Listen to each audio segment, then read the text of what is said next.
This video is going to be different from most of my videos, though this year has been different than any other year. We started the year by being able to go places and see friends, but instead we ended up inside learning to cook, and we spent more time with our families. We made art, we played, we learned. Oh, and I came out. Hi, I'm Willow, and this is my coming out video. I actually first came out to my friend Anna in 2016 when I was working at Artagon. Shortly after, I went to a place called Two Spirit.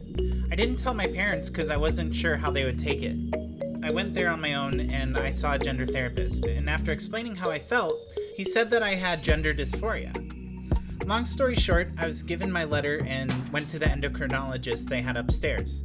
Now, this endocrinologist was horrible and said things to me like, "You aren't feminine enough, you need to look a certain way," and a bunch of horrible gatekeepery things. I went for about 3 months and started hormones, and then I stopped going because I couldn't take the abuse. It hurt me so much that I went back in the closet and I felt beat and I felt defeated, and I told my friends it was a mental breakdown.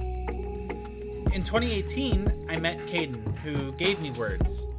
Though I was too scared to tell him for some reason, he gave me words that I could use to describe myself.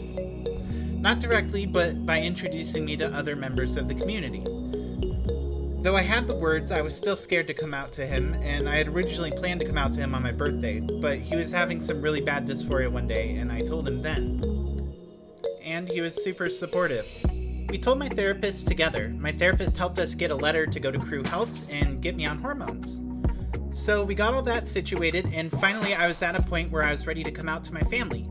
I had been talking to my therapist a while on how I was going to do that.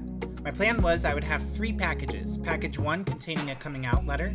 Package 2 had resources, which I'll link in the description below. I even used sticky notes to answer questions my family might have.